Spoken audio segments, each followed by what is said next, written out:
pandangan saya berkenaan dengan isu yang sedang berlaku dan hangat diperkatakan 2-3 hari ini. Rohingya, pelarian yang ada kat UNHCR ni lah.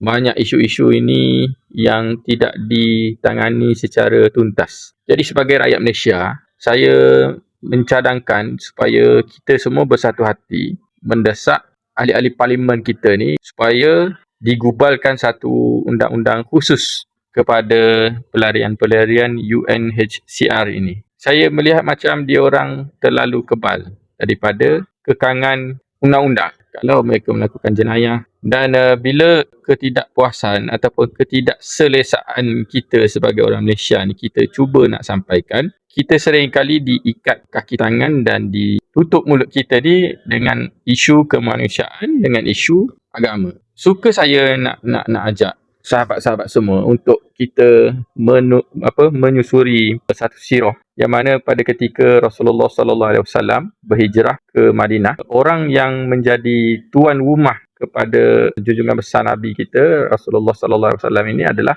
Abu Ayyub Al-Ansari. Berlaku kan satu peristiwa di mana dia berlaku tukar sebab rumah Abu Ayyub Al-Ansari ini 2 tingkat. So masa Nabi dijadikan tetamu, Nabi tinggal di bawah, Abu Ayyub tinggal di atas. Kemudian dia tak boleh tidur, dia cakap kerana dia minta supaya Rasulullah pindah naik atas. Ada berlaku dialog lah yang mana Rasulullah kata tak apa, duduk atas, jangan fikir yang kau berjalan dekat atas, semua-semua tu kan. Lepas tu berlaku lagi malam kedua, air tertumpah semua tu sehingga beliau turun dan berbincang dengan Nabi bahawasanya dah tak boleh dah. Maknanya Nabi perlu berada di atas dan dia berada di bawah sebab dia tak boleh tidur malam. Dan Nabi sebagai tetamu menerima undang-undang ataupun macam kita kata satu guidance lah, satu panduan supaya Nabi berada di atas dan Abu Ayyub berada di bawah. Ini menunjukkan bahawasanya Nabi walaupun dia sebagai Rasulullah, beliau menghormati tuan rumah kerana beliau adalah tetamu dan menerima saranan yang dibuat ataupun pelawaan yang dibuat untuk Nabi bertukar tingkat atas tingkat bawah.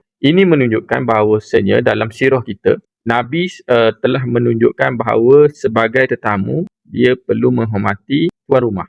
Dan tuan rumah ini mempunyai hak untuk menentukan Nabi tinggal di mana, Nabi duduk di mana. Jadi ini menunjukkan bahawasanya boleh untuk kita sebagai tuan rumah mempunyai undang-undang yang khusus kepada tetamu. Dia kerana kita seringkali diikat kaki tangan kita dan ditutup mulut kita dengan alasan kita perlu menerima mereka ini atas dasar agama. Jadi saya bawakan juga dalil agama, dalil sirah, macam mana seorang tetamu dan seorang tuan rumah. So, ubahlah undang-undang. Kalau perlu sebat.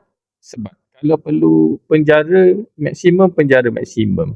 Jangan ada denda. Jangan ada pilihan. Maksud saya, kalau nak buat denda tu, okey, contoh, kerana kau mencuri, kau kena jail 12 tahun, 12 sebatan dan denda RM10,000.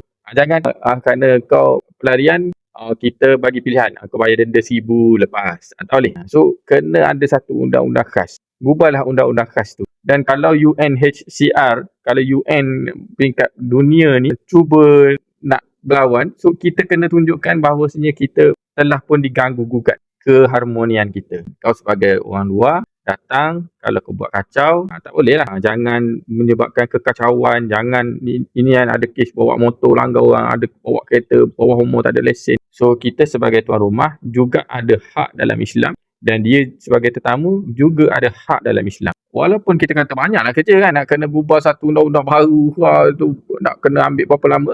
Kita telah pun sign agreement dengan UNHCR untuk menerima pelarian. So masa kita sign dulu, kita kena expect ini kerja yang banyak.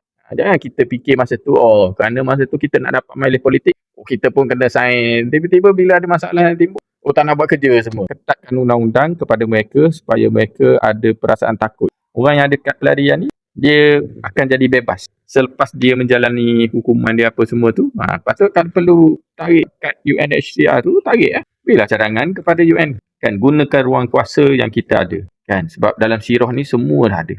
Nak dengan tak nak je. Okey. Assalamualaikum warahmatullahi wabarakatuh.